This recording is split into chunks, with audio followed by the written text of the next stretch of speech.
Yay 2024, the campaign name of the man formerly known as Kanye West, is off to a little bit of a rocky start right now.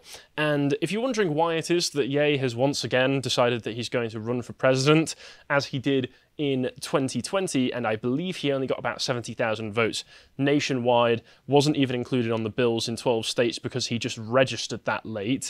Maybe not the best idea, but he is starting to get out ahead of the game this time. He's got, 2 years to campaign? But I don't think it's going to go very far. I don't think he's going to get much support for all of this, sadly. Well, he has an interesting circle of advisors, which certainly does. We'll be going through. He's running on the 2015 SJW Cringe compilation ticket. Interesting strategy. We'll see how it pays off. Yeah, Carl has so far refused the invitation. Perhaps wisely? Yes, perhaps wisely. But one of the reasons for Kanye deciding to put himself forward again, I don't know if he would have done this anyway, is the fact that he has just been completely depersoned from a lot of platforms and had his financial institutions taken from him and had a lot of money taken from him as well, which I'll get into in a moment. But on that note, you should go to our website and check out this video that I did last month called Central Bank Digital Currencies Are the Next Step to Social Credit Scores, because you must understand that with the way that everything is interconnected, everything is run through spreadsheets, everything is done online, everything is picked up like YouTube through algorithms and AI systems, that we all have the same sword of Damocles hanging over our head that Kanye does. Kanye went and said some very controversial things, yes, but it's no different than if you or I decided to go out on social media and say, white lives matter. Kanye was able to get away with that with some criticism for about 2 weeks because he's black, but if you're a white person saying that sort of thing, you are going to have some pushback and it might end up you losing your jobs. It's not just that, it's also the thing of, if you think what Kanye West said is objectionable, and we're going to try and cover this as neutrally as possible, we're just going to absolutely talk about who the players are. We obviously have to disavow everything Kanye's ever said because it's YouTube. However, no matter what you think about what Kanye said today, you could be the next wrong-think dissident tomorrow if you question the climate crisis, if you question the Biden administration's commitment to equity, etc. So it's about standards. Yeah. Should people be able to digitally and financially unperson you because they don't like what you say? No. We're all very, very lucky, and I'm very grateful that we've got Musk in charge of Twitter right now, but all of the other institutions, or at least the major ones that are in charge of your finances, for instance, are still completely captured. So until we've got Musk in charge of the entirety of American industry, then perhaps we should all be aware that this could happen to any of us. And that's what I'm talking about in this video. I'm talking about how the extension of that into a fully cashless society with digital currencies like people like Rishi Sunak want to implement, then it'll just get worse and worse and worse until we're in some kind of Black Mirror hellscape. So anyway, let's get into it. So this was the photograph and some video footage of them all walking around together that got a lot of people talking, which says from Rap TV, Kanye West with Milo Yiannopoulos, Sneeko, and Nick Fuentes. I don't think Fuentes is in this photo. I know he's very small, but I still don't think he's in here unless he's hiding behind Milo. And this is rather unusual. Kanye is wearing his big Wellington farmer boots as well, which are Balenciaga, which you should definitely stop wearing, Kanye. I know average Jeremy Clarkson viewer there. Clearly. Yeah, I know. Given some of the things he says, perhaps. But yeah, so this got a lot of people talking. Why is Kanye hanging out with Milo? Why is he hanging out with Nick Fuentes? Why is he hanging out with Connor's old buddy, Sneeko? You can just give some backstory here. Just give some backstory. I'll do very condensed deep We are trying to be neutral, but remember, it's good to acknowledge your ties to stories. Not necessarily old buddy, right? Okay, so back in 2014, when I was like a cringy 14-year-old, I used to do Call of Duty YouTube. The channel's deleted, it's fine, all right? So is his, apparently. I didn't know he still made YouTube videos after I knew him, but we did 1 or 2 YouTube videos together on each other's channels, and then he bounced out and made friends with a bunch of guys that went and did an fairly successful Overwatch channel. I think the name's like Fredo and Eddie, who were a bit creepy and a bit older, but there you go.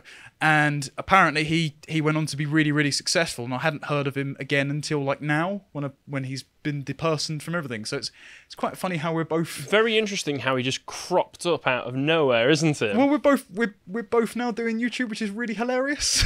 So except only one of you is advising a presidential candidate. So who's really winning?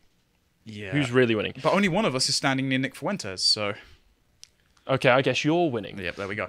There we go. So, it seems that Kanye is doing some political strategizing for his campaign, and once again, Kanye has recently said some very controversial things about a certain chosen people, which I am not going to be repeating here, because one, I don't want to be seen as endorsing those things, and two, I just think it would be very stupid of me to say them. But as a result of that, he did get completely depersoned. For the most part, obviously, he's still in the news, but all of these major organizations that were working with him, that he had deals with, all just immediately dropped him. So we've got Adidas, we've got Balenciaga, which, once again, these two is very, very interesting, given that Adidas were they founded by the Nazis? Or I think they worked... I don't know if they were founded. Or did they just work with the Nazis? Fact check us. I'll look it up.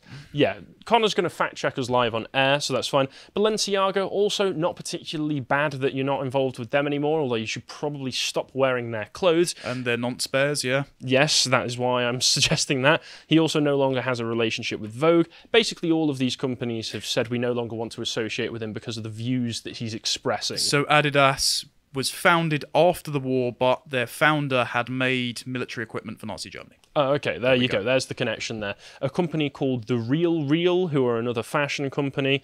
We've got TJ Maxx, who've decided they no want to stock his stuff. The Gap, who were very, very closely tied to Kanye. Got Foot Locker, which is pretty bad because Adidas, Foot Locker, all these places were stocking and creating his Yeezy sneakers. That was Adidas, yeah. They all manufacture in China as well, using slave labour. Well, if anything, it's probably good that he gets away from these companies. Yes.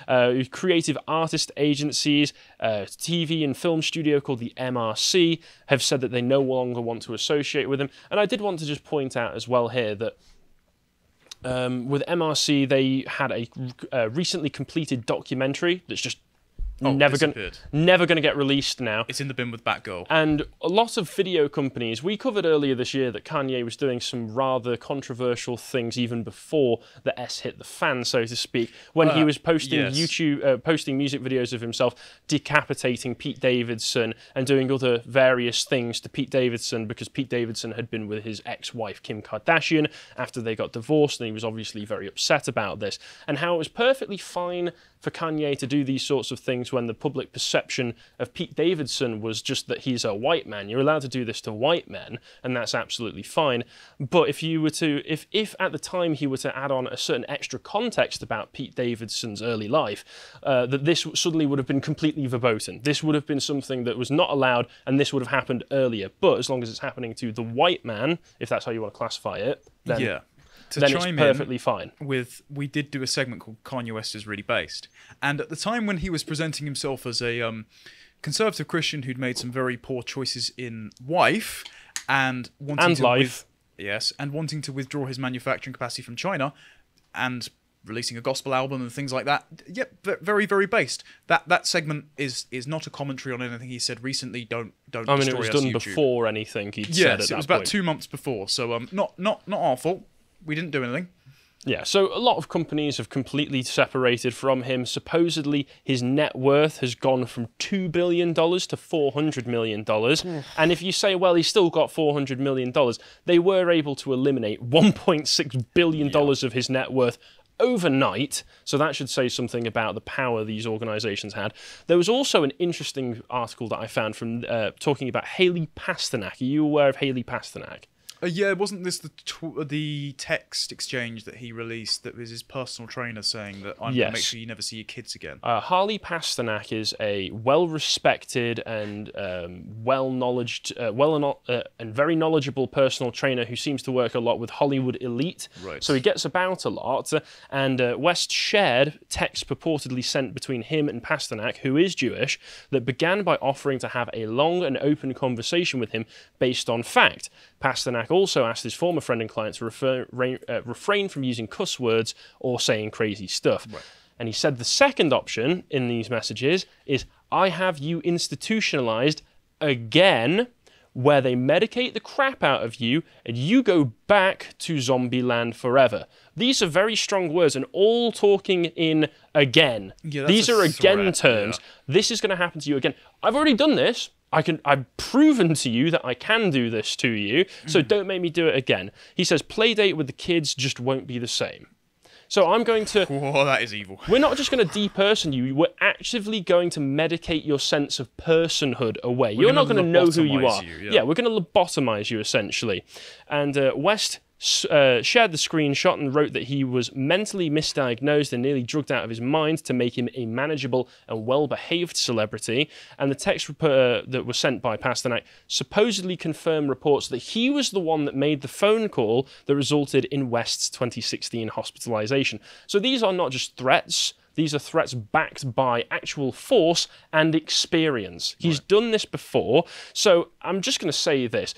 If Kanye believes that there is a particular conspiracy theory surrounding him, pushed by people of a particular type, then having those same people threaten to have him institutionalized again is only going to add further fuel to his fire. Yeah, we can say that there's clearly a conspiracy within his social circle to institutionalize him for the things he's saying. That does not necessarily map onto all Jewish people, like somehow if you get circumcised, you get telepathy. Sadly, this is just something that is common to the managerial state. Yeah. Paul Gottfried has written about it, and I can talk about this because Paul Gottfried is Jewish, and he has spoken about how any dissent from within the system is not just treated as a difference of opinion or values, it's treated as a mental illness that you need to be psychologized or medicated out of, and that's what they're doing with Kanye. And just further than that, they even cut him off from his Apple Pay, and they point out here, if you go to the next link, please, John, this person, Dowding, shared this video of Kanye talking about how he was just no longer able to use his Apple Pay anymore. So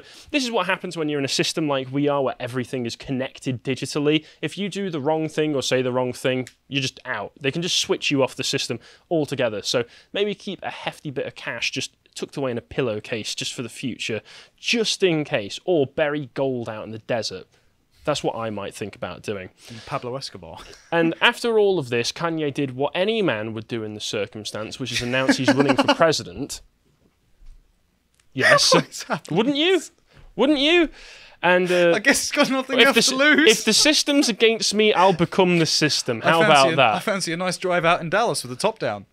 Yeah, so he posted a video of his campaign logo to social media that was alongside the caption and hashtag Yay24, and he also claimed to have asked Donald Trump to be his running mate.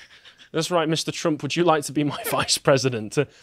I bet that didn't go down particularly well, and we'll examine how that did go down in a bit. Black is the new orange. Yeah, so his latest claims came in a video posted after West was spotted at Trump's Mar-a-Lago golf club. Excuse me, and this is something we'll go over again later. Earlier this week, accompanied by Nick Fuentes, a prominent white nationalist, as they list in this BBC article. In a video titled Mar-a-Lago Debrief, West claimed Trump started basically screaming at me at the table, telling me that I'm going to lose. Has that ever worked with anyone in history? His reasoning for that, has that ever worked in history, is mainly people betting against him. He's saying, I'm Kanye West, I win everything. So I mean, it's worked for Trump when he said to Hillary. Yeah, that's true, that's true. And for his 2024 bid, the rapper suggested that he had enlisted alt-right commentator Milo Yiannopoulos as his campaign manager. Most recently, Yiannopoulos had been working as an intern for Republican Congresswoman Marjorie Taylor Greene. So he does seem... It's very strange, Milo's career trajectory, I must say, because this time last year, looking into the man, he had resorted to hawking cheap Catholic tat on YouTube. Excuse me, that's my entire career. No, I mean little figures of the Virgin Mary and such. The reason is Milo is saying, and I have no reason to disbelieve him, other than the fact that I can't believe anything Milo says, actually, to be fair, but he is saying that he is his stumbling upon Catholicism has made him convert to being straight. And so interesting how that works. Fair play. I mean, all the best, bro, I guess. If you can come out one way, you might be able to come back out the other way. Who knows? I don't think we're allowed to say anything more about that on YouTube. I'm not promoting anything or suggesting anything. No. But it was a very strange way to announce your candidacy, because it was literally just, here's a video of me talking about my meeting I had with Donald Trump. He also suggested in that video that Donald Trump could have done more to support certain prisoners after the January 6th insurrection, if that's how you want to term it. Tour. And he did bring up some points about Trump surrounding himself with enemies, so to John speak. Bolton. a lot of the establishment GOP rhinos, Yes. which are legitimate concerns. But once again, whether on the face of those concerns you then want to put all your trust in Kanye and his ragtag team that's up for debate. That's up Yeah. for debate, especially given that Milo seems to be involved in this, and there is a little bit of a conspiracy theory going around here. He might be involved in this purely as revenge against the Republican Party. Yes. Which is this on Twitter was leaked the other day, that leaked DMs reveals that Kanye West's 24 campaign manager Milo Yiannopoulos had been calling him a homosexual before teaming up with him, calling him pathetic and even threatening to kill him for being gay. Now this is unverified. Well, as far as I'm concerned. they are, but they were leaked by Laura Loomer, And who is she? the former conservative influencer that was equally banned off of everything alongside Alex Jones. She was the woman that did the stunt where got all of the illegal immigrants over the wall into the Pelosi compound.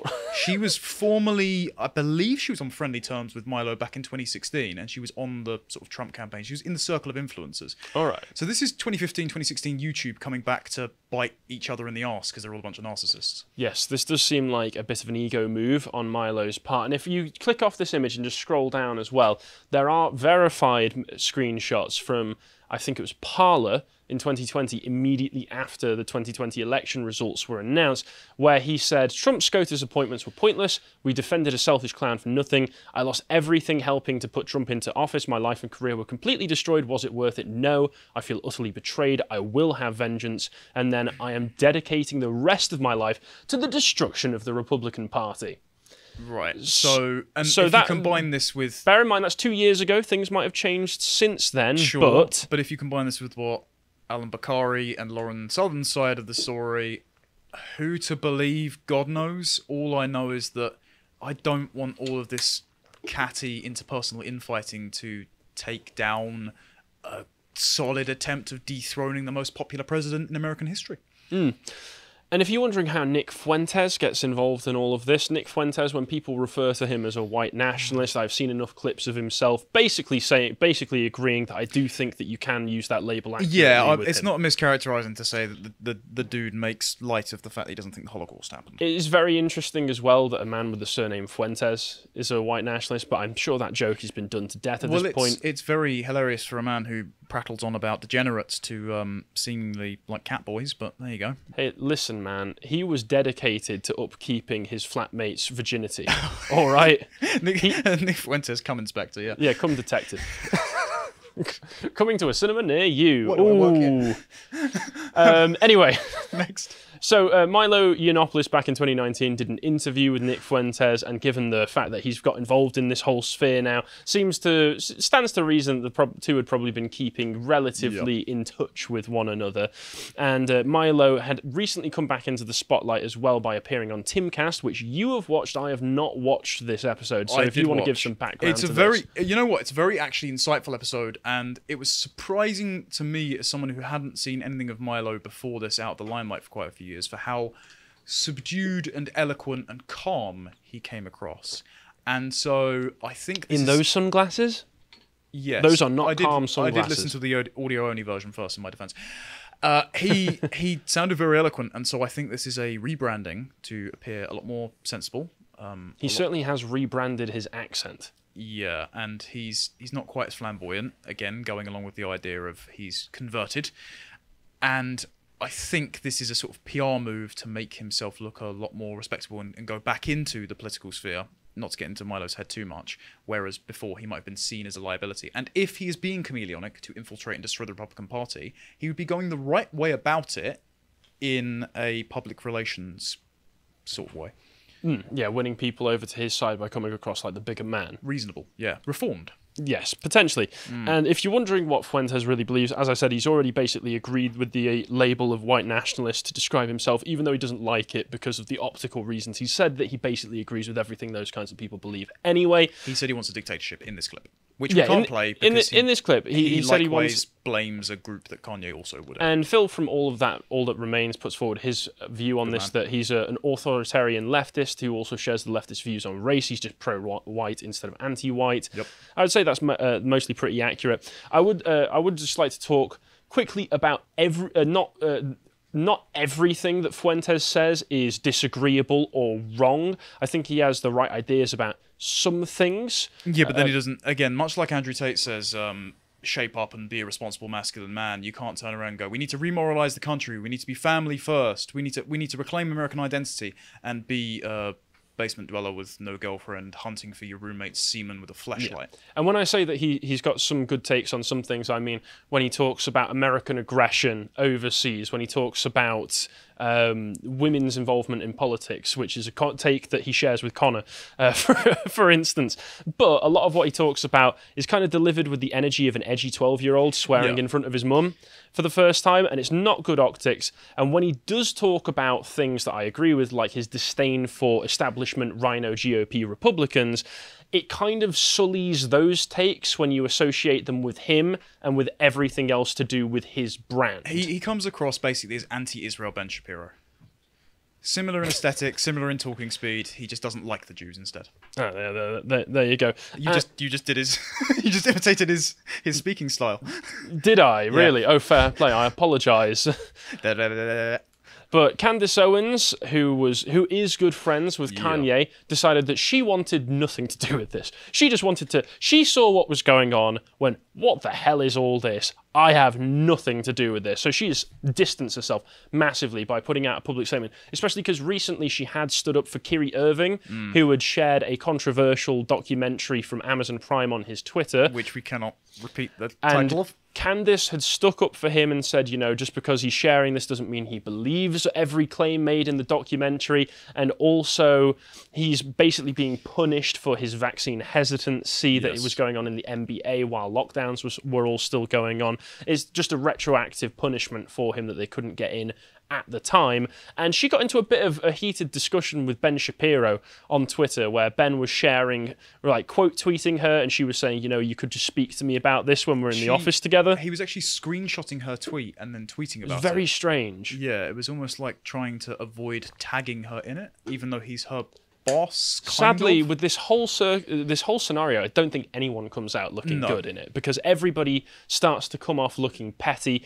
Candace is probably the best one looking out, is the one who's coming out best from this whole thing, because she's just trying to distance herself, and in the first place, her statements regarding Kyrie were very measured. Yes. Very measured. But she says here, just to clear some things up, I did not introduce Ye to Milo. I simply could not have introduced them. I have never had any contact with Milo. Again, not a personal shot at someone. Just stating the truth. I was in London when they met and learned the exact time as everybody else. Number 3, the idea that I have somehow connected Ye Milo and Nick Fuentes to take down Trump is again part and parcel of a drug-induced paranoid narrative.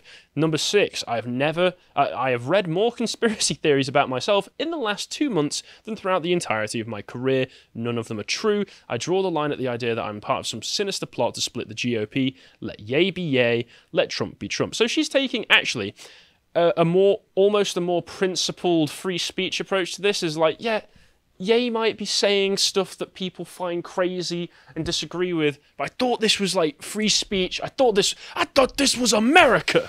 That's the kind of attitude that I'm seeing from this. Maybe we can all be a little bit more calm about this.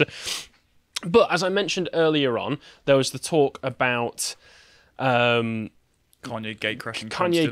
Gate crashing Mar-a-Lago, and there has been more developments regarding that. So Trump has released statements because a lot of people were freaking out saying, why has Trump invited all of these people here? And Trump said very explicitly on Truth Social, he said, this past week Kanye West called me to have dinner at Mar-a-Lago. Shortly thereafter, he unexpectedly showed up with 3 of his friends. So by the way that Trump is putting this forward, because Kanye is trying to say, oh, I brought them along, it was all agreed ahead of time. Trump is saying, I agreed that Kanye could show up, but not Milo, not Sneeko, not Nick Fuentes. And he says, I know nothing about these people. We had dinner on Tuesday evening with many members present on the back patio. The dinner was quick and uneventful. They then left for the airport. We also discussed, to a lesser extent, and this is from a later statement that he released, politics, where I told him he should definitely not run for president. Any voters you may have should vote for Trump. Anyway, we got along great, and he expressed no anti-Semitism. I love that he just has to add that little disclaimer in there at the end. Oh, yeah, he didn't punch Jared Kushner across the table. I was Really- able to really have a pleasant conversation with Kanye where he expressed no anti-Semitism. Job successful. Why wouldn't I agree to meet? Also, I didn't know Nick Fuentes. And he also spoke to the New York Post, saying that Kanye West very much wanted to visit Mar-a-Lago. Our dinner meeting was intended to be Kanye and me only, but he arrived with a guest whom I had never met and knew nothing about. And another publication, Axios, reported that Trump had turned to Ye and said, I really like this guy. He gets me, in reference to Nick Fuentes. But that the source also said, to be honest, I don't believe the president knew who the hell Fuentes was. It's classical Trump. I like everyone until they annoy me because I want to keep people close in case I want to make a deal with them. Trump seems like, honestly, a very personable guy. Yeah. I'm sure he'd be really nice to meet face-to-face, but I also read something similar from Christian Bale, who back in 2012 met Donald Trump while he was filming Dark Knight Rises. Right. And afterwards, Christian Bale was just saying, I don't think he knew who I was. I think he thought I was the real Bruce Wayne. Donald Trump seems to be a guy who can occasionally go around just with the blinkers on, you know? Yeah, it's like but that- he is in his 70s. It's a line from American Psycho. Is that Donald Trump's car? Yes, and it has that image of the two of them together has boosted many a Sigma meme that I have had a good chuckle at. And Ben Shapiro, as I mentioned, is furious about this whole situation. That's why Candace had to separate herself from this immediately. Being Jewish, he's not a fan. Big surprise, I know. He said, a good way to not accidentally dine with a vile racist and anti-Semite you don't know is not to dine with a vile racist and anti-Semite you don't know. Once again, Ben, if you're going by guilt by association just because Donald Trump is friends with Kanye, that's going to be quite difficult when at the same time, once again, you are employing Candace Owens, and I'm not trying to suggest that you should fire her or anything. Just that people can be friends with one another without having to share everything. He and Milo both worked at Breitbart before they fell out, and Milo decided to call him a cuckold. Well, so it seems like Ben has some skin in the game on this. Not even that. The idea that Trump dines with Nick Fuentes and says complimentary things to him without knowing who he is, and that is the vile racist and anti-Semite, because he's obviously not calling Kanye racist, because Kanye isn't racist, but he is anti-Semitic. He's referring to Fuentes there. That's not Trump's fault if Kanye gatecrashed his dinner, sat down with Fuentes, and he was nice to him without knowing who he was. Yeah, but I've got a little bit more, so I'm going to try and speed through a bit of this. Yep. Ye decided to call out the Daily Wire by saying that they're accepting $100,000 from Ron DeSantis, so that's why they're trashing me, because he's one of my opponents. Ben hit back by saying, sadly, you've trashed yourself. You didn't need my help. It wasn't me. It wasn't the Jews. It was just you. And then Jeremy Buring, this is all in the tweets, John, if you wouldn't mind just carrying along. Jeremy Buring said, Boring is also the most unfortunate surname. We've accepted far more than that from your opponents. DeSantis has rented our lists. Trump has rented our lists, and this is in reference to the mailing lists that they have from all the subscribers. Virtually every major Republican figure has rented our lists at some point. Stupid argument. This kind of didn't work exactly how I imagine he was expecting, because there were lots and lots of comments in the thread underneath this, very annoyed that their user information had been sold out to various Republican candidates. I mean, you expect it, but to just have the owner of the company just come out and just say it. I mean, it's probably in the terms and conditions, and also they're not exactly hidden about the fact that they are a Republican partisan outlet and openly ideologically conservative. No, I just don't However, when they hock ExpressVPN as a sponsor, it doesn't look good. No. And there's been some more really weird stuff, like this particular tweet from Ye's Twitter. This whole scenario is just completely bonkers, everyone. Yeah. Where Ye's Twitter put out this, saying, as much as Ben and I disagree, I pray he joins me in saving our country. That seems quite magnanimous and quite friendly. That's all right. You know what they say? Love your enemy. I mean, all of a sudden, this doesn't seem like a friendly call to shake hands and make up. No. Spelling's not my core competency when I'm sleepy. If Nick keeps tweeting from my account, the only platform I'll have left is Truth Social. Right, that's a very complex tweet, because he's mocking the idea of love thy enemy, which is obviously a New Testament I'm sorry, this seems to me like something that either Milo No, it's Nick, right? or Nick has tweeted Then out. the reason it's Nick... Well, the thing... Hang on. I don't know if you would put Nick at the end if it is...